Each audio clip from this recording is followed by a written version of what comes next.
GFM's TV.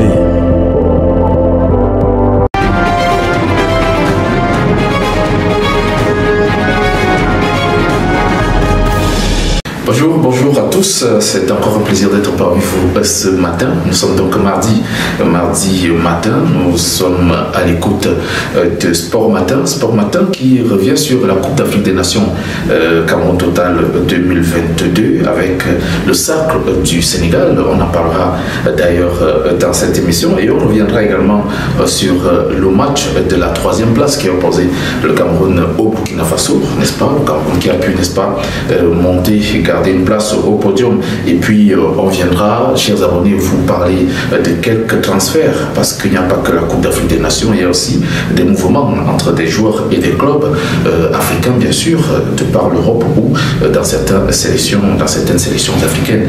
On évoquera aussi dans cette édition le cas de la Coupe du Monde des clubs qui se joue au même moment. En ce moment d'ailleurs, c'est une période quand même assez bousculée dans l'événement footballistique. On est à la CAN, on est à la Coupe du Monde des clubs, on est également dans les championnats africains ou européens.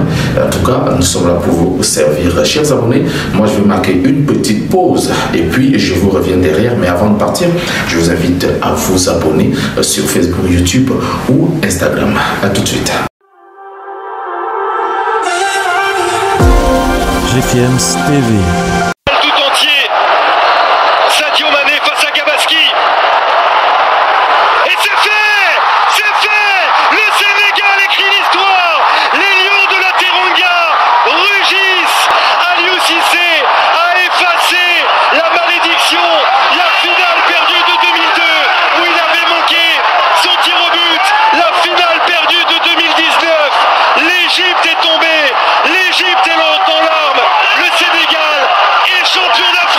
Le nouveau champion d'Afrique est connu. Les Lions du Sénégal ont donc, n'est-ce pas, pu renverser la vapeur à l'occasion de la finale de la 33e édition de la Coupe d'Afrique des Nations que le Cameroun a abrité. Donc, je le disais tantôt, les Lions de la Teranga ont battu les pharaons d'Égypte 4-2. C'était après l'épreuve des tirs au but. N'est-ce pas, la bande Aliou Cissé remporte ainsi leur tout premier sacre depuis que le Sénégal est affilié à la CAF ou depuis que la Coupe d'Afrique des Nations existe, si vous voulez. C'est donc le tout premier sacre continental après avoir échoué, n'est-ce pas, en 2019, donc en Égypte, et aussi bien avant, c'était en 2002. En 2002, donc, si mes souvenirs sont bons, c'était en 2002 également que cette équipe sénégalaise a manqué la finale de la Coupe d'Afrique des Nations. Sadio Mané a pourtant manqué un penalty en début de cette rencontre, ce qui a d'ailleurs fait un tout petit peu peur à certains amoureux du football.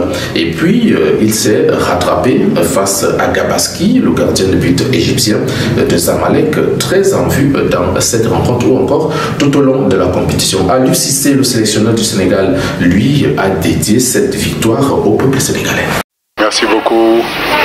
Vraiment, ce fut long, ce fut difficile, par moments compliqué, mais on n'a jamais abandonné. Ce fut un match difficile aussi. On a eu notre temps fort tout au début de cette rencontre-là. On a eu ce penalty qu'on a loupé, mais on a eu d'autres opportunités aussi. Malheureusement, on n'a pas su les concrétiser. Après, le match s'est équilibré en deuxième période, mais les garçons n'ont jamais abandonné. Je crois que ça prouve vraiment le mental de cette génération. Nous sommes très contents. Nous dédions vraiment cette victoire au peuple sénégalais, vraiment au peuple sénégalais, parce que depuis les indépendances jusqu'à présent, on court derrière cette première étoile. Aujourd'hui, sur notre maillot, on aura une étoile nous aussi. Oui, la CAN Cameroun 2022 a donc, n'est-ce pas, pris fin dimanche dernier. Avant cette finale, on a pris part au match de la troisième place qui opposait donc samedi les talons du Burkina Faso, Lions et Notables du Cameroun. Match remporté par le Cameroun à l'épreuve des tirs au but également. C'est donc une affaire de tirs au but finalement dans cette Coupe d'Afrique des Nations. Le Burkina Faso menait 3-0 bien sûr. Et puis c'est à, dirons, une vingtaine de minutes de la fin du du match que le Cameroun est revenu au score à 3 buts partout, n'est-ce pas? Les buts burkinabés étaient donc l'œuvre de Steve Yago, qui a donc été l'auteur du premier but. Et puis il y a Andro Nana, le gardien de but camerounais, qui a marqué contre son camp dans cette rencontre. Et puis enfin, un autre buteur burkinabé, c'est Djibril Ouattara de l'Olympique Club Safi du Maroc. Ça, il faut, n'est-ce pas, le souligner. Le Maroc était bien représenté dans cette équipe burkinabé. C'est lui qui a donc inscrit le troisième but. Mais le Cameroun a su répondre, n'est-ce pas, vers la fin de rencontre, disons à 20 minutes de la fin, par Stéphane Bauken qui a, n'est-ce pas, réduit la marque, permettant au Cameroun de croire. Et puis, c'est Vincent Aboubakar, dès son entrée, n'est-ce pas, qui est venu faire un doublé qui a donc permis à ce Lion indomptable d'inscrire ses 7e et 8e buts de la compétition. Et finalement, les tirs au but ont tranché pour le Cameroun qui, n'est-ce pas, obtient donc la 3e place de cette Coupe d'Afrique des Nations. Chers abonnés, je vais d'ailleurs, n'est-ce pas, enchaîner avec cette décision du tribunal arbitral de sport qui a réhabilité l'ancien président de la Confédération africaine de football, Issa Hayatou, qui avait été suspendu pour 1 an de toute activité liée au football par la commission des disciplines de la FIFA. Issa Hayatou était donc jugé coupable par la Fédération internationale de football association d'avoir enfreint son devoir de loyauté. C'était dans le cadre d'un contrat du milliard de dollars en septembre 2016 par la CAF avec la société Lagardère Sport. Le tribunal arbitral sport condamne donc par ailleurs la FIFA à contribuer aux frais de justice du Camerounais et aux dépenses qu'il a, n'est-ce pas, eu à faire durant ce processus de rappel. Il faut noter que Issa Hayatou a, n'est-ce pas, été président de la Confédération africaine de football pendant 29 ans. Il avait pris cette tête, en fait, il est allé à la tête de la Confédération en 1988, bien sûr, et puis c'est en 2017 qui, n'est-ce pas, est sorti avec le sac de Ahmad Ahmad. Voilà donc ce qu'on peut dire de ce problème. On y reviendra d'ailleurs dans les prochains jours, mais avant, je vous invite à mettre un temps d'arrêt pour justement permettre à la publicité de passer.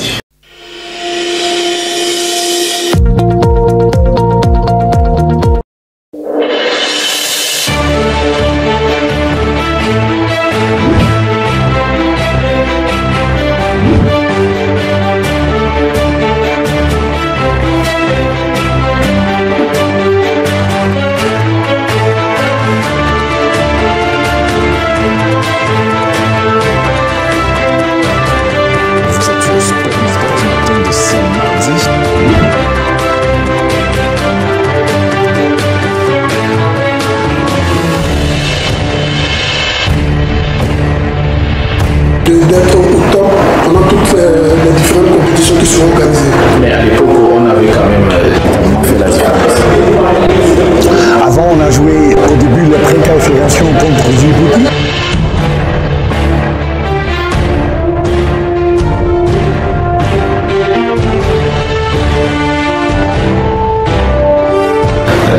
Ça peut être un modèle de développement tout à fait. On reviendra d'ailleurs sur le football africain. Antoine Miko. Et comment vous vous sentez avec ça, je sais pas moi. Ah non, mais on a une relation amoureuse, forcément.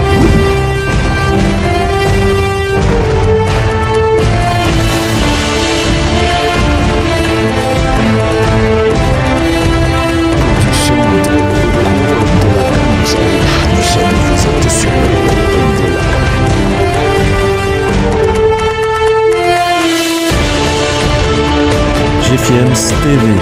Voilà un temps de respiration et on revient, n'est-ce pas, pour développer encore l'actualité sportive. Vous suivez Sport Matin. Sport Matin, c'est sur GFM's TV. Je vous rappelle encore de vous abonner, de partager au maximum, n'est-ce pas, nos productions pour faire encore un peu plus d'abonnés et faire grandir la communauté. Pendant ce temps, je parle donc du comité d'organisation des compétitions interclubs de la Confédération africaine de football qui a décidé de reporter le match de la Ligue des champions de la CAF du groupe A qui devait normalement opposer Al-Ali du Caire, le club égyptien bien sûr, à Al-Merrikh du Soudan. Ce match était prévu pour le 11 février. Mais malheureusement, il est repoussé au 5 mars 2022 au stade Al-Ali du Caire. C'est à cause de la participation du club égyptien en Coupe du Monde des clubs, n'est-ce pas, en ce moment du côté du Qatar. Donc ce match aura bel et bien lieu, mais il est tout simplement repoussé de quelques jours. On va rester dans la Coupe du Monde des clubs avec le représentant africain Al-Ali du Caire qui a donc obtenu son ticket pour les demi-finales de ce tournoi grâce à sa victoire 1-0 sur le CF Monterrey. C'est un club mexicain. Le club égyptien, lui, est champion d'Afrique et croisera donc en demi-finale ce mardi donc les Brésiliens de Palmeiras. Les Brésiliens de Palmeiras qui ont donc certainement remporté, n'est-ce pas, la coupe des champions du côté de l'Amérique latine.